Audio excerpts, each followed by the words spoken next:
Bien-aimés dans le Seigneur, que la grâce et la paix nous soient données de la part de notre Seigneur Jésus-Christ. En cette période où nous cherchons la face de Dieu avec cœur, avec sincérité pour des besoins honnêtes, de vrais besoins qui ne sont pas des imaginaires, il semble pertinent que nous puissions aller ensemble lire la parole, la prophétie et la prière du prophète Ésaïe. Il est écrit dans Ésaïe 64, verset 1er au verset 3, et dans certaines versions, à partir du dernier verset du précédent chapitre, la prière. « Ah, si tu déchirais les cieux, si tu descendais, les montagnes s'ébranleraient devant toi. Comme s'allume un feu de forge, comme s'évapore l'eau qui bouillonne, tes ennemis connaîtraient ton nom et les nations trembleraient devant toi. Lorsque tu fis des choses terribles que nous n'attendions pas, tu descendis et les montagnes s'ébranlèrent devant toi. Jamais on n'a appris ni entendu, et jamais l'œil n'a vu qu'un autre Dieu que toi agisse ainsi pour celui qui s'attendait à lui. » J'entends deux choses intéressantes dans cette prière d'Ésaïe. La première, c'est qu'un homme peut émettre des souhaits vis-à-vis de Dieu, des souhaits par rapport à son Dieu. Non pas des souhaits seulement que Dieu fasse des choses pour lui, mais que Dieu, quelque part, se déplace pour lui.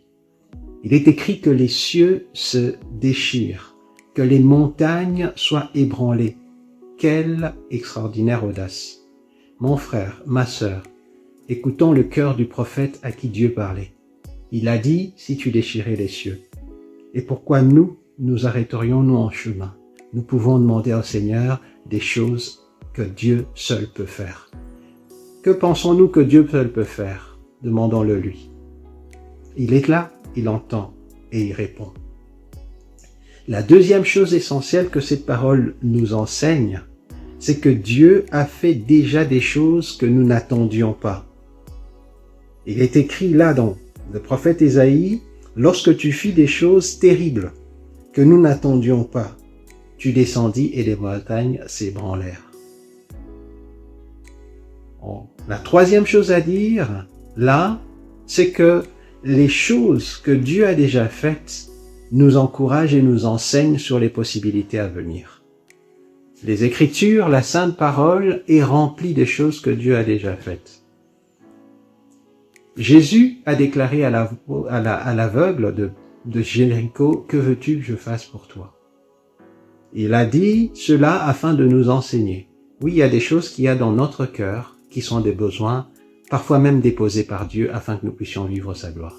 Je crois que dans nos vies, selon qu'il est écrit, toutes choses concourent au bien de ceux qui aiment Dieu et qui sont appelés selon sa volonté, selon le plan qu'il a pour nous, je crois que les besoins que nous vivons sont certainement des semences en vue de la gloire de Dieu. Oui, il y a des possibilités que Dieu ouvrira souverainement. Il y a aussi des possibilités dans lesquelles il voudrait que nous puissions souverainement, de par sa grâce, puissions être comme des participants, afin que nos cœurs puissent s'élever devant lui. Il y a comme un élément de construction de nos âmes à travers nos propres besoins. Oui, le Seigneur est celui-là.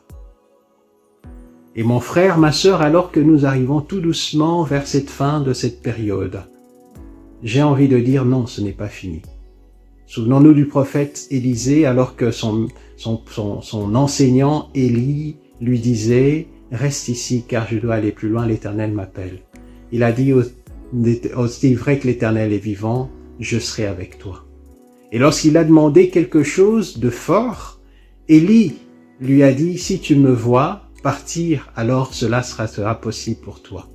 Autrement, il n'en sera pas ainsi. » Mon frère, ma sœur, quelque part, il y a des moments où Dieu dispose, où Dieu a placé des dispositions dans sa grande sagesse, afin que notre persévérance, afin que le fait de la conscience de nous attacher à lui puisse être des opportunités pour ouvrir des portes, des opportunités pour ouvrir des chemins, des choses que sont grandes, que nous n'attendions pas.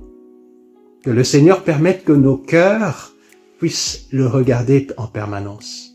Que le Seigneur permette que des choses vraiment extraordinaires arrivent à nos vies. Et comme nous le disions, il y a des secours que Dieu nous accorde sans que nous n'en soyons conscients. Mais il y a également des secours qu'il nous accorde afin que nous soyons conscients.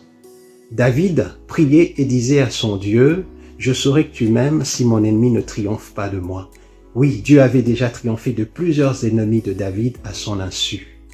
Et il y a des moments où il veut nous faire voir qu'il nous porte secours, qu'il nous fait un clin d'œil, qu'il nous fait du bien. Oui, l'aide, le secours de l'Esprit de Dieu dans notre vie, maintenant. Voilà notre prière. Qu'il déchire les cieux, qu'il ouvre les portes, qu'il nous fasse grâce. Amen. Que Dieu nous bénisse.